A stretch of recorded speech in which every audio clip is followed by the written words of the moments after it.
శ్రీ గురుభ్యో నమః. 9వ అధ్యాయం 11వ శ్లోకము.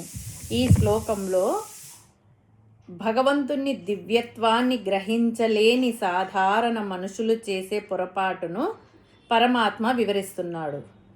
ఓం అవజానంతి మామూఢా మానుషీం తనుమాశ్రితం పరం భావమజానంతో మమ భూత మహేశ్వరం. ముందుగా పదపదానికి అర్థం తెలుసుకుందాము. అవజానంతి తక్కువగా భావిస్తారు, అవమానిస్తారు. మాం నన్ను, మూఢ అజ్ఞానులు వివేకం లేనివారు, మానుషి మానవ రూపాన్ని, తనుం శరీరాన్ని, ఆశ్రితం స్వీకరించిన, పరమమైన, భావం నిజస్వరూపము, అజానంతః తెలియక, మమ భూతః నా సమస్త ప్రాణులకు, మహేశ్వరం పరమేశ్వరుడను సమస్త జగతుకు అధిపతిని అయిన నన్ను. ఏమంటున్నాడంటే పరమాత్మ, అజ్ఞానులు నేను మానవ రూపంలో అవతరించినందున నన్ను సామాన్య మానవుడిగా భావించి తక్కువగా చూస్తారు. సమస్త భూతాలకు పరమేశ్వరుడనైన నా దివ్య స్వరూపాన్ని వారు గ్రహించలేరు. ఈ శ్లోకంలో కృష్ణ పరమాత్మ ఒక గొప్ప సత్యాన్ని తెలియజేస్తున్నాడు. భగవంతుడు భక్తులను రక్షించడానికి, ధర్మాన్ని స్థాపించడానికి మానవ రూపంలో అవతరిస్తాడు. కానీ చాలామంది ఆయన శరీరాన్ని మాత్రమే చూస్తారు. ఆయనలోని పరబ్రహ్మ తత్వాన్ని గుర్తించలేరు. దైవాన్ని కేవలం బాహ్య రూపంతో అంచనా వేయడం అజ్ఞానానికి సంకేతం. భగవంతుని మహిమను తెలుసుకోవాలంటే భక్తి, వినయము, శాస్త్రజ్ఞానము అవసరము.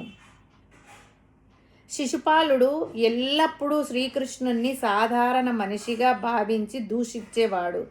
రాజసూయ యాగంలో కూడా ఆయనను అవమానించాడు. చివరకు శ్రీకృష్ణ పరమాత్మ సుదర్శన చక్రంతో అతన్ని సంహరించాడు. కృష్ణుని దైవత్వాన్ని గుర్తించలేకపోయిన అజ్ఞానానికి ఇది ఉదాహరణ. కంసుడు శ్రీకృష్ణుడిని ఒక గొల్ల పిల్లవాడిగా మాత్రమే భావించాడు. ఆయన పరమాత్మ అని తెలుసుకోలేదు. చివరకు శ్రీకృష్ణుడి చేతిలో మరణించాడు. దుర్యోధనుడు కృష్ణుడిని రాయబారిగా వచ్చిన సాధారణ మనిషిగా చూశాడు. విశ్వరూపాన్ని దర్శించిన తర్వాత కూడా అహంకారాన్ని విడవలేదు. దానికి ఫలితంగా కురుక్షేత్ర యుద్ధంలో నాశనమయ్యాడు. గోపికలు, పాండవులు వారు మాత్రం కృష్ణుడిని కేవలం బంధువుగా కాక పరమాత్మగా భావించి భక్తితో సేవించారు. అందువల్ల భగవంతుని అనుగ్రహాన్ని పొందారు. రాముడు, కృష్ణుడు మానవ రూపాలలో ఉన్న దేవతామూర్తులు.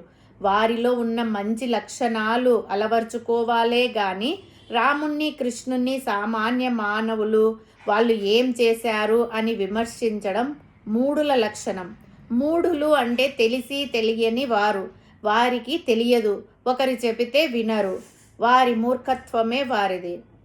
ఇంకా కొంతమంది మూఢులు ఉన్నారు. వారు రాముడు, కృష్ణుడే దేవుళ్ళు అనుకుంటారు. మరికొంతమంది శివుడు ఒక్కడే దేవుడు అంటారు. వారందరూ పరమాత్మ స్వరూపాలే. ఆ పరమాత్మ అన్ని రూపాలుగా తనను తాను ప్రకటించుకుంటున్నాడు అని తెలుసుకోలేరు. పైగా వారి మధ్య భేదభావం పెంచుతుంటారు. అందుకే మమ భూత మహేశ్వరం అని అన్నారు వ్యాసుల వారు. నన్ను ఈ సకల చరాచర భూతకోటికి మహేశ్వరుడు అని తెలుసుకోలేరు వారు. వారు కూడా మూఢులే. అవజానంతి అంటే వారు బుద్ధి లేనివారు. అంతేకాకుండా అవమానిస్తుంటారు. ఈయన కూడా మనలాంటి మానవుడే అనే చులకన భావంతో ఉంటారు. వీరంతా మూఢులు అని చెప్పారు వ్యాసుల వారు. శ్రీకృష్ణ పరమాత్మ సాధారణ మనిషిలా కనిపించిన ఆయన విశ్వానికి అధిపతి. అలాగే మన జీవితంలో కూడా ఎందరో గొప్ప వ్యక్తులు, జ్ఞానులు చాలా సాధారణంగా నిరాడంబరంగా కనిపిస్తారు. వారి బాహ్య రూపాన్ని, వేషధారణను చూసి వారిని తక్కువగా అంచనా వేయకూడదు. ఈ శ్లోకంలో దేవుడు తనను భూత మహేశ్వరుడు అంటే అన్ని ప్రాణాలలో ఉండే ప్రభువుని అని చెప్పుకున్నాడు. అంటే ప్రతి మనిషిలోనూ, ప్రాణిలోనూ ఆ పరమాత్మ ఉన్నాడు. ఎదుటి వారిని తక్కువ చేసి మాట్లాడడం, అవమానించడం అంటే వారిలో ఉన్న దైవత్వాన్ని నిరసించడమే. మన కంటికి కనిపించే భౌతిక ప్రపంచమే సర్వస్వం అనుకోవడం మూఢత్వం. కంటికి కనిపించని ఒక గొప్ప శక్తి ఈ సృష్టిని నడిపిస్తుందనే నమ్మకంతో, అనుకువతో జీవించడం అలవాటు చేసుకోవాలి. పైన కనిపించే రూపాలు, హోదాలు తాత్కాలికం. వాటి వెనక ఉన్న ఆత్మతత్వాన్ని, అసలు యోగ్యతను గుర్తించగలిగే అంతర్దృష్టిని అలవాటు చేసుకోవాలి మనము. కాబట్టి సాధకులు, యోగమును అభ్యాసం చేసేవాళ్ళు, భక్తులైన వాళ్ళు ముందు సహనం అలవర్చుకోవాలి. ఇతరులను, ముఖ్యంగా దేవతామూర్తులను విమర్శించడం మానుకోవాలి. అన్ని దేవతామూర్తులలో పరమాత్మ అంతర్లీనంగా ఉన్నాడని తెలుసుకోవాలి. తాను పూజించే దేవుడి మీద తప్ప ఇతర దేవతామూర్తుల మీద అసూయ, ద్వేషము వదిలిపెట్టాలి. ఆత్మ విమర్శ చేసుకోవాలి. అదే విఘ్నుల లక్షణం.